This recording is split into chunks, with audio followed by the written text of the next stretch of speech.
broadcast industry has grown a lot since its inception, but it's much different now. Digital technology has changed the game by making content cheaper to produce, allowing commercial stations to create sub-channels, and making it easier to put audio and video out on the web. The key for local broadcasters is to take the new technology and merge it with their existing infrastructure and take advantage of all the opportunities the new technology allows.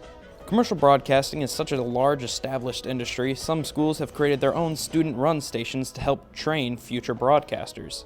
These student-run stations make their own content ranging from newscasts, PSAs, and most of all, local sporting events. A commercial station covers news and events from all over, while these student stations stay focused on a specific community, and most of these schools use the broadcast's biggest competitor, the internet, to get their content out. But there are two key things that the broadcast industry has over the internet: distribution and an established audience. It's rare to go in a home and not find a TV, and broadcast stations have the name and know-how to distribute programming amongst a large audience. But if a station is worried about the internet being more local than them, there's actually a golden opportunity to merge the two. For example, student stations have already made hyper-local content that they put out on their own small channels. Some student stations covered their local sporting events and put on a live feed on the NFHS network through the MSHAA. While broadcast stations have their own main channel, they also have their own sub-channels, which are underutilized. Sub-channels don't generate much traffic, but neither do student-run stations. Merging the feed from a student-produced game into a sub-channel is the idea, and the benefits would go both ways. Commercial stations would have hyper-local cheap content to put on their sub-channel, and student stations would be able to put their content on a more widespread broadcast channel.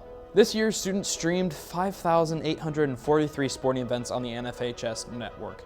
Moving these events to a broadcast format could prove beneficial to all parties. Now, how does this make money? Say there's a game between Davison and Fenton. You can sell ads or sponsorships from both communities and have small commercial breaks during the game. The hyperlocal nature of these broadcasts can help sales teams hone in on smaller local businesses that don't have enough money to put ads on the main station.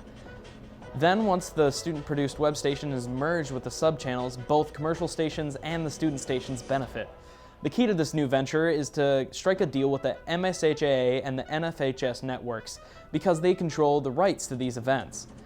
The benefits for all the parties include: broadcasters get low-cost, hyperlocal productions to stream on their sub-channels, a way to approach new, smaller revenue streams in local communities.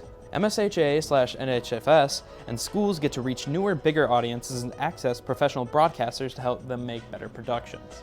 These are just a few examples of the limitless opportunities this merger would create. Merging web streams that are already produced locally by students is an easy way to use new technology to improve the world of broadcasting.